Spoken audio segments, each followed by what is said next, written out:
Hello guys, welcome to current affairs funda. Aspirant के मन में एक डाउट जरूर हमेशा रहता है कि पेपर में देकर आया हूँ, क्या मेरा सिलेक्शन हो जाएगा। इस चक्कर में बहुत सारी ऐसी वीडियोस भी आती हैं जो आपको गुड अटेम्प्ट्स बताएंगे और एक्सपेक्टेड कट ऑफ इतनी हो सकती है। अब मैं आपको सच्चाई बता रहा हूँ आईबीपीएस क्लरिकल की क्या होती है। आप देखेंगे कि जो पेपर आपका होता है, हर एक स्टेट की अपनी अलग अलग कट ऑफ रहती है। कहीं पर वैकेंसीज अलग हैं, दूसरे स्टेट में वैकेंसीज अलग हैं। कट ऑफ का भी यही सीन रहता है, कहीं पर हाई कट ऑफ जाएगी, कहीं पर मीडियम होगी, कहीं पर उस कंपेरेटिवली जो है वो थोड़ी सी लो होती है।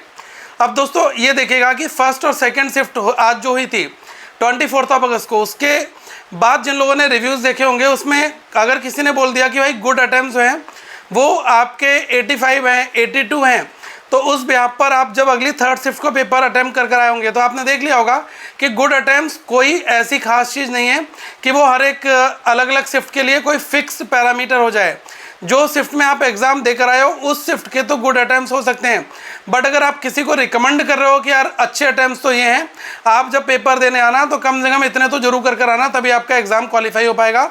ये सबसे बड़ा मिथ है और ये एग्ज़ाम में लोगों को बाहर कर भी दे रहा है। ठीक है, वही चीज़ सेम है एक्सपेक्टेड कट ऑफ की, क्योंकि कोई स्टेट होगा जहाँ पर 80 भी जाएगी, कोई स्टेट होगा जहाँ पर 72 भी होगी। ठीक है, तो इन दो चीज़ों के साथ आप अपने आप को ऐसा समझें कि पेपर मुझे जो मैंने अटैम्प्ट किया है, जिन जिन लोगों का अभी तक हो चुका है पेपर, उनके लिए मैं कहूँगा कि अगर आपका मॉडरेट शिफ्ट में पेपर था, अगर आपने वहाँ पर 72 किए हैं, इवन 67 भी किए हैं, 70 भी किए हैं, वो भी एक्सेप्टेबल होंगे, क्योंकि पेपर में जो बंदा एग्ज़ाम बनाकर आ रहा है ना, उसको ही एक्चुअल रियलिटी पता है पेपर की क्या है। ठीक है, बाहर इधर उधर की जो गॉसिप चल रही है ना, उनसे लोगों का थोड़ा सा जो एक्चुअल परफॉर्मर है ना, वो भी थोड़ा सा परेशान हो जाता है, यार ये हो क्या रहा है बाहर। ठीक है, तो देखो मैं तो इन दो चीज़ों के ऊपर बहुत ज़्यादा खास बात नहीं रखूँगा कि क्या एक्सपेक्ट कट ऑफ होगी, क्या गुड अटैम्प्ट होगी, लेकिन आपको ये जरूर बताऊँगा कि पेपर में अगर अलग अलग वेरिएशंस हो रहा है तो जो कट ऑफ आपकी एक्चुअल डिसाइड होती है वो काफ़ी हद तक आपकी जो समझ है ना उससे वो परे रहती है।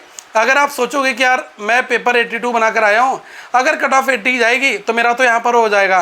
कई बार क्या होता है कि जहाँ पर आप 82 बनाकर आए हो वहीं पर कट ऑफ जो है वो थोड़ी सी सपोज कर लो 83 चली गई, तो आप एग्ज़ाम से रह जाओगे क्योंकि पेपर बहुत ईजी आया। या फिर कोई बंदा अगर जो 67 बनाकर आ रहा है, अगर वो सोचे यार 67 तो बहुत कम है, लोग तो बता रहे हैं कि यार कट ऑफ काफ़ी ऊपर जाएगी, और इस चक्कर में उसका कई बार सिलेक्शन भी हो जाता है, क्योंकि पेपर में नॉर्मलाइजेशन का फैक्टर काम करता ही है। ठीक है, तो मैं जो चीज़ आपको बताने वाला हूँ, आईबीपीएस के दो सबसे बड़े दुश्मन हैं। पहली चीज़ है एक्सपेक्टेड कट ऑफ, और ये जो गुड अटैम्प्ट है, क्योंकि नॉर्मलाइजेशन जो है वो पूरी कहानी चेंज कर डालते हैं, ये फैक्ट है। तो अभी के लिए जो लॉकर में, तिजोरी में जो सारी चीज़ें हैं ना, वो यही हैं कि आपका जो रिज़ल्ट है वो आगे क्या होगा, किसी को इसके बारे में कोई इन्फॉर्मेशन नहीं है। यही मैं कहूँगा कि अगर आपने ईमानदारी से पेपर बनाया है तो आपको फर्दर मेंस की तैयारी करनी चाहिए। और जिन लोगों का आगे की शिफ्ट में एग्ज़ाम है, बेस्ड ऑन पेपर की करंट सिचुएशन, जब आप पेपर देने जाओगे वहाँ पर जो सिचुएशन होती है ना, उस दौरान जो आप क्वेश्चंस को अटैम्प्ट करोगे वही आपके गुड अटैम्प्ट होंगे, वहीं से आपकी कट ऑफ भी डिसाइड होगी। अगर आप पहले से सोच कर जाओगे कि मुझे तो 85 बनाना है, क्लेरिकल में 15 सिंप्लीफिकेशन आएगा, अब आज मैंने देखा कि सिंप्लीफिकेशन के क्वेश्चन लोगों से नहीं बन रहे थे। कई बार ऐसा आता है कि डीआई नहीं बनता है, कई बार ऐसा आता है कि अरिथमेटिक काफ़ी टफ आ जाता है। तो ये डिपेंड करता है शिफ्ट बाई शिफ्ट। ठीक है, तो मेरा जो टोटल इस पूरे वीडियो का ऑब्जेक्टिव ये है कि चाहे वो कोई आपको एक्सपेक्टेड अटैम्प्ट्स बोल दे कि यार एक्सपेक्ट कट ऑफ इतनी हो सकती है, गुड अटैम्प्ट इतने हैं, इन दोनों चीज़ों को साइडलाइन करके ही आप अपना पेपर देने जाना। अगर आप पेपर देकर आ चुके हो तो आप इन दोनों चीज़ों को साइडलाइन कर दो और ये देखो कि आपने क्या ईमानदारी से क्वेश्चन बनाए।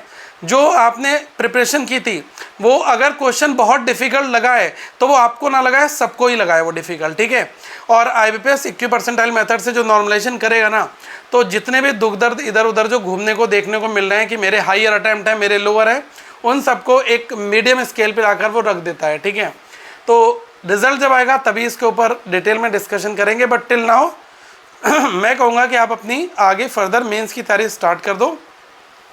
और मेंस के लिए करंट अफेयर्स फंडा के मोबाइल एप्लीकेशन पर हमने जो लास्ट 6 मंथ का करंट अफेयर्स दिया है उसको पढ़ लेना, एनफ है। ठीक है, ऑप्शनल है, अगर आप कोई और सोर्स फॉलो कर रहे हो तो it is completely depend on you. ठीक है, आप पढ़ना चाहते हो तो आप 1 मंथ का देख सकते हो, और वहाँ पर फ्री कंटेंट भी अवेलेबल है जिससे आपको पूरा रास्ता पता चल जाएगा। ठीक है, लिंक डिस्क्रिप्शन में दिया गया है, अपनी अच्छी तैयारी करें।